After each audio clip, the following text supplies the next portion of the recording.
After the recent elections, many questions surround the future of the Philippines.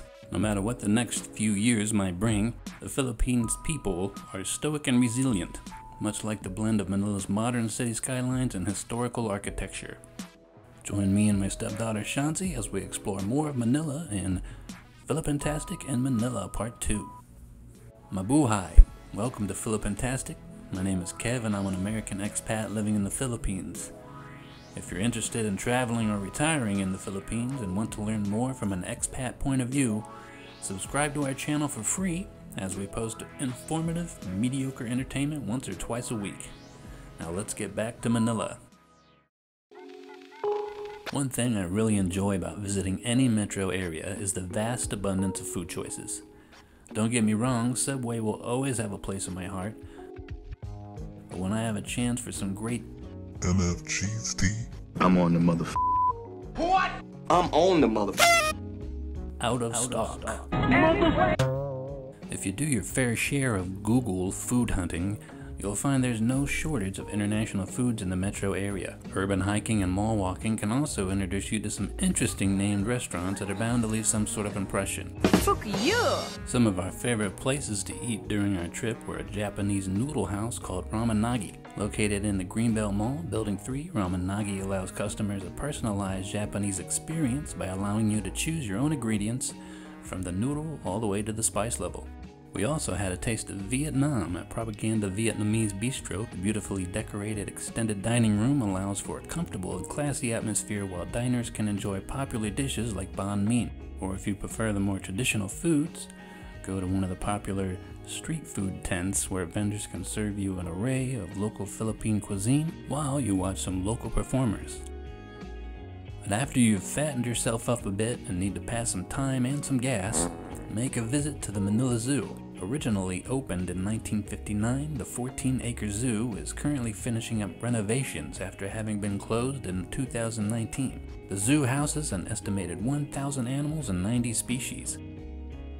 Here you will see such animals as the Bengal tiger, African lions, and an Asian elephant.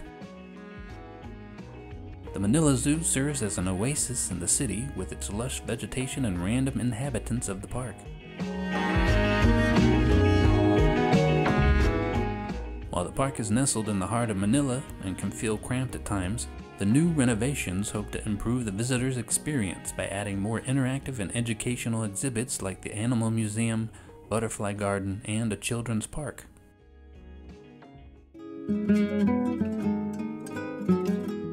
If the sun is bearable, I recommend taking a few hours to head northwest of Makati to the historic walled city of Intramuros.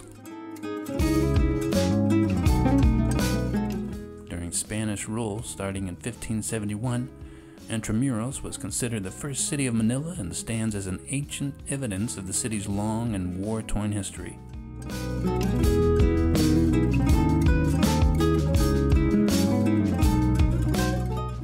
The roots of Intramuros run deep, as it is a permanent fixture of the capital city and has slowly tacked on the little conveniences of modern-day life, such as the Intramuros golf course, where for about 1,700 to 2,500 pesos, you can work on your short game while walking grounds rich with Manila history.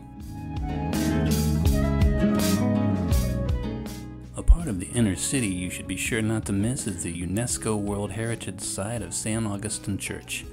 The Baroque-style architecture began construction in 1571 and has withstood the test of time, standing through fires, earthquakes, and wars. It's hard to imagine this beautiful building once served as a concentration camp during the Japanese occupation of World War II. The church also houses a small museum depicting the history of the building.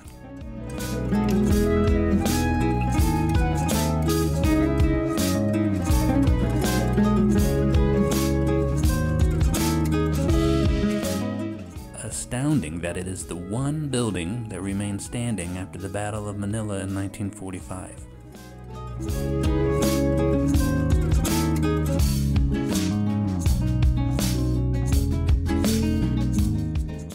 Along the coast of the Pasig River, the 22-foot walls of Fort Santiago stand in memorial to those who lost their lives on these grounds. Similar to many of the other buildings in Intramuros, Fort Santiago has also seen its share of casualties, war, fires.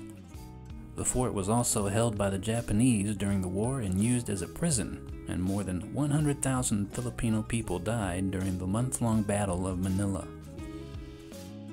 But the city of Manila is very proud and keeps its park maintained so that visitors can enjoy its heritage.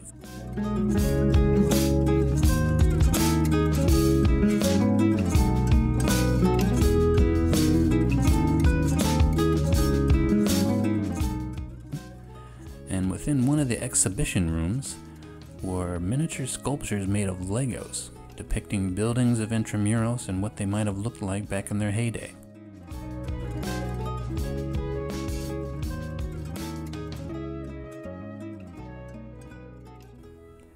And here you can see us descending into the dungeon area that was used to house prisoners of war in World War II. It's a very surreal experience looking at the lifelike mannequins. And one can only imagine what it would have been like in the summer heat with the damp, wet walls located next to the river. I'm sure the mosquitoes were awful. Among those who have died within the walls of Intramuros are Jose Rizal, whose death sparked the revolution against Spain in 1896. A writer and key member of the revolution, Rizal was executed by the Spanish government, thus turning him into a martyr and sparking the revolution. But Intramuros is truly a beautiful spot to see.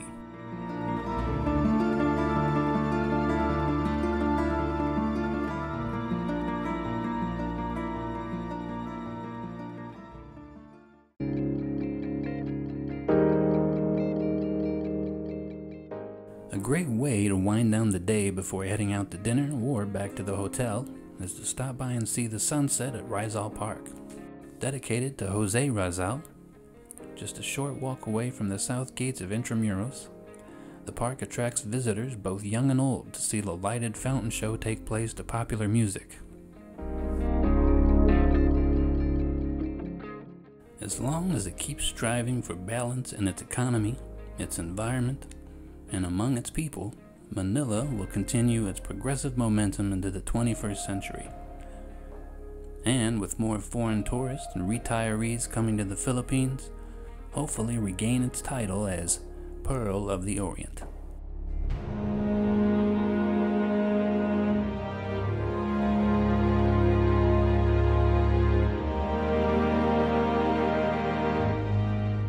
Just want to thank you guys for watching.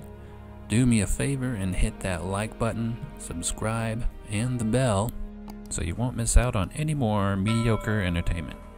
Salamat. Couch surfing, anyone?